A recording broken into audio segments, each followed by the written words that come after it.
Farm house పాలన అంటే ఆయన లోపలుండి కూడా అతని అనుచరుల చేత, అతని పిల్లల చేత, అతని మేనల్లుల చేత పాలన చేపించారు. ఫామ్ హౌస్ పాలన అంటే అది ఫామ్ హౌస్ పాలన కాదు. ఆయనకు చేతనైన పాలన ఆయన చేశారు. కాంగ్రెస్ ప్రభుత్వం కొంచెం వెటకరంగా పెట్టింది కదా పోలింగ్, అర్థం కావాలి కదా. ఇప్పుడు రివర్స్ తీసేసేసుకుంది, జారిన మాటని వెనక్కి తీసేసేసుకుంది కదా. అలా ఎందుకు పెట్టడం, ఎందుకు వెనక్కి తీసుకోవడం ఎందుకు? ప్రజాపాలన అనేది ఒక వైబ్రేషన్ ఉంది. ప్రజల్లోకి వెళ్ళి పరిపాలించడం అనేది ఒక లెక్క ఉంది, దానికి ఒక పద్ధతి ఉంది. కానీ అలా జరగట్లేదు కదా. ఇప్పుడు ప్రజల్లోకి వెళ్ళే పరిపాలించే నాయకుడు ఎవరున్నారు? మిమ్మల్ని ఎంత కష్టపడి ప్రజలు 9 ఏళ్ల పాటు విసికి వేసారిపోయి ఉంది ఒక కాంగ్రెస్ ప్రభుత్వంలో ఒక రేవంత్ రెడ్డి గారిని ఎన్నుకున్నందుకు మీరు దాన్ని నిలబెట్టుకోలేకపోతున్నారు కదా. అలా నిలబెట్టుకోలేక మీరు వచ్చిన 8-9 నెలలకే వ్యతిరేకత స్టార్ట్ అయింది కదా ప్రజల్లో. అలా వ్యతిరేకత స్టార్ట్ అయితే మీరు ఇంకా ఎలా పరిపాలిస్తారు? ఎంతవరకు పరిపాలిస్తారు? ప్రజాపాలన అంటే ప్రజాయాత్ర చేయండి, ప్రజల్లోకి వెళ్ళండి. ప్రజల్లోకి ఎంపీలను పంపిస్తారా, ఎమ్మెల్యేలను పంపిస్తారా, మరి కౌన్సిలర్లను పంపిస్తారా, కమిషనర్లను పంపిస్తారా, కలెక్టర్లను పంపిస్తారా, పోలీస్ కమిషనర్లను పంపిస్తారా? పంపించి ప్రజల్లోకి వెళ్ళి ప్రజల బాధకులు సాధకులు తెలుసుకొని ఇది ఎవరు, ఏ భూమి ఎవరు కబ్జా చేశారో, ఎవరు ఎక్కడ ఎంతవరకు జరిగిందో అనేది ప్రజలు చూపిస్తారు. ఇప్పుడు భూములు చాలా కబ్జాలు అయిపోయి ఉన్నాయి. అవన్నీ ఫామ్ హౌస్ పాలన అంటే పక్కన ఉంది. వీళ్ళు ఫామ్ హౌస్లు కట్టుకోవడానికి వాటిని కబ్జాలు చేశారా, భూముల్ని కబ్జాలు చేశారా?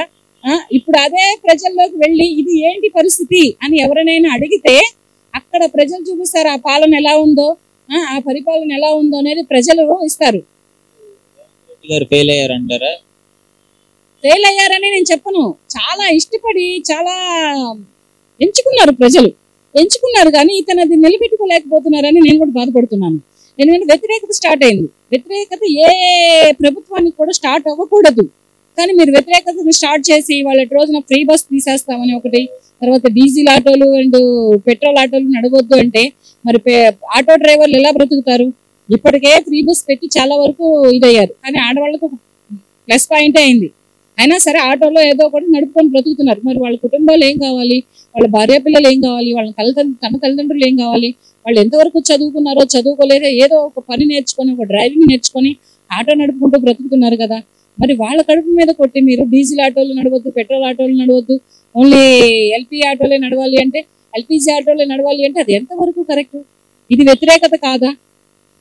6 స్కీములు పెట్టారు, స్కీములలో ఒకటి కూడా సరిగ్గా లేదు. ఇది వ్యతిరేకత కాదా? అధిష్టానం నుంచి రానప్పుడు మీరు ఎలా వాగ్దానం చేశారు? బిఫోర్ ఎలక్షన్స్ అటువంటివి చేయొద్దు కదా. చేసి ఇటువంటి ప్రజలకి ఇటువంటి ఇబ్బందులు ఎందుకు పెడుతున్నారు?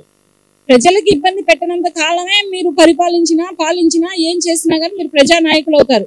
ప్రజల్లోకి వెళ్ళిన వాడే లీడర్, ప్రజల్లోకి వెళ్ళిన వాడే ముఖ్యమంత్రి, ప్రజల్లోకి వెళ్ళిన వాడే MLA, MP, collector, counsellor and commissioner. ఎవరైనా కానీ ప్రజల్లోకి వెళ్ళండి.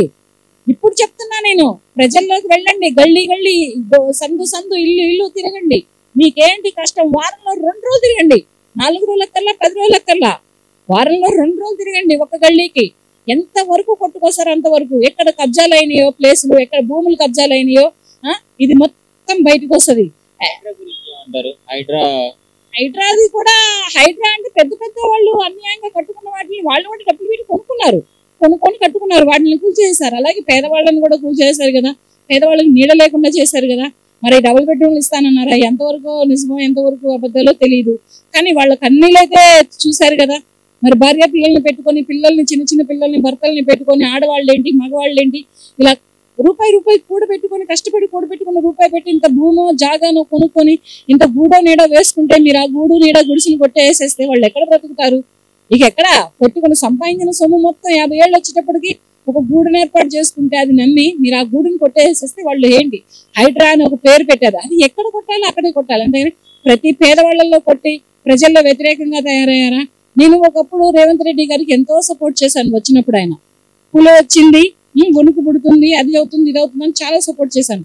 కానీ ఇప్పుడు ప్రజల్లో ఉన్నటువంటి వ్యతిరేకతను చూస్తూ ఉంటుంటే అబ్బా నాకే బాధేస్తుంది. ఇతను ఎందుకు ఇలా చేస్తున్నారు? ఇతను ఎందుకు ఇంత ఒకప్పుడు గాండ్రంటూ సింహంలా పులిలా గర్జించిన ఒక రేవంత్ రెడ్డి అనే ఒక టైగర్, ఒక బుల్లెట్ ఇప్పుడు ఏంటి ఇంత సైలెంట్ అయిపోయింది? ఎందుకు ఇంత ప్రజల్లో ఇంత వ్యతిరేకతను తెచ్చుకుంటుంది?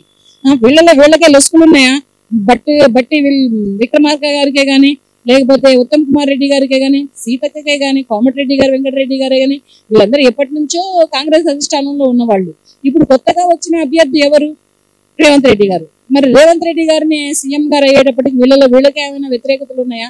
ఈ వ్యతిరేకతని కలిపి ప్రజల్లో కూడా వ్యతిరేకత అయిందా? ఇది మాత్రం నాకైతే మాత్రం కరెక్ట్ అనిపిస్తలేదు. నేను కూడా కొంచెం బాధపడుతున్నాను, ఇబ్బందిగా ఫీల్ అవుతున్నాను. ఒక నాయకుడిని అలా అయినందుకు, ఒక కాంగ్రెస్ లో లీడర్ సీఎం అలా అయినందుకు నేను కూడా బాధపడుతున్నాను. ఎన్నికలు రాబోతున్నాయి, అలాగే ఢిల్లీలో కూడా కాంగ్రెస్ ఎన్నికలు రాబోతున్నాయి కదా, సో వీటన్నిటికీ కాంగ్రెస్ పార్టీ మీద ఎఫెక్ట్ పడుతుంది అంటారా? తప్పకుండా పడుతుంది. పరిపాలన ఇలా ఉంటే మాత్రము ప్రజలకి సరైన న్యాయం చేయలేకపోతే, ప్రజలకు ఇస్తానన్న ఏ హామీ ఇచ్చారో ఆ హామీలు నెరవేర్తించలేకపోతే మాత్రం తప్పకుండా ఎఫెక్ట్ పడుతుంది. ఎఫెక్ట్ పడటమే కాదు, మళ్ళీ భూస్థాపితం అయిపోయింది అనుకున్నటువంటి బిఎస్ఆర్ పార్టీ వస్తుంది. మళ్ళీ అది రావడం కోసమే వీళ్ళు ఇలా చేస్తున్నారా? మళ్ళీ వీళ్ళ ఉనికిని వీళ్ళు కోల్పోతున్నారా? వీళ్ళ అధిష్టానాన్ని వీళ్ళు చేదార్చుకుంటున్నారా అని నేను కూడా ఒక ఫీల్ అవుతున్నాను. బీఆర్ఎస్ వస్తుందని నాకు కూడా అనిపిస్తుంది. ఎందుకంటే నేనే ఛాలెంజ్ చేశాను. కేసీఆర్ గారు ఉన్నప్పుడు ఎలా ఉంది? కేసీఆర్ గారు ఉన్నప్పుడు, ఆయన ఉన్నప్పుడు అంటే డబుల్ బెడ్రూమ్ లోకి ఇవ్వలేకపోయారు, కానీ చెప్పిన వాగ్దానంలో డబుల్ బెడ్రూమ్ ఇస్తానని ఆయన గద్దెక్కారు. దళితుడిని సీఎం చేస్తానని ఆయన గద్దెక్కారు. ఇవి రెండు చేయలేకపోయారు. కానీ పాలన ఒక లెక్కలో ఉంది. అలా అంత సూపర్ డూపర్ ఏం కాదు, ఒక లెక్కలో లాక్కొచ్చారు. ఈ ఏంటంటే ఒక అభిమానం, తెలంగాణ నాయకుడు, తెలంగాణ రక్షకుడు, తెలంగాణ యోధుడు అని, ఒక ప్రాణత్యాగుడు అని ఒక పేరు మీద అతన్ని అభిమానం కొద్ది అలా లాక్కొచ్చారు. కానీ ప్రజలు ఇప్పుడు ఈ రేవంత్ గారి దగ్గరికి వచ్చేటప్పటికి ఇలా సైలెంట్ అయిపోయింది. ఈ ప్రజలకు అనిపిస్తుంది అలాగా. అనిపించట్లేదా? నాకు రెండు ఒకటే. కానీ ఇతను మరి వరస్ట్ గా ఉంది, దారుణంగా ఉంది. రేవంత్ రెడ్డి గారి పాలన అనేది ఏంటంటే దారుణంగా ఉంది. ప్రజల్లోకి వెళ్ళండి. ఫస్ట్ ప్రజాయాత్ర అనేది ఒకటి మొదలు పెట్టండి. పాదయాత్రలు, ఓదార్పు యాత్రలు ఇవి కాదు. ఒకళ్ళు పాదయాత్ర మొదలు పెట్టారు, ఒకళ్ళు ఓదార్పు యాత్ర మొదలు పెట్టారు.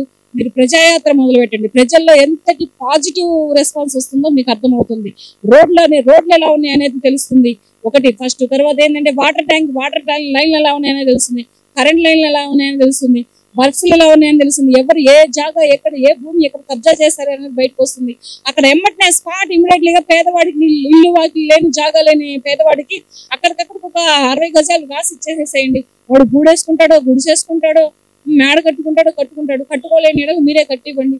ఇది కానీ ప్రజాపాలన అంటే ఇదేం ప్రజాపాలన? ప్రజల్లో వ్యతిరేకత తెచ్చుకొని మీకు సపోర్ట్ చేసినటువంటి మాలాంటి టైగర్లను కూడా సైలెంట్ గా పక్కన పెడితే ఇంకా ప్రజాపాలన అంటే ఇది ఏం చెప్పాలా నేను కూడా ఆలోచిస్తున్నాను.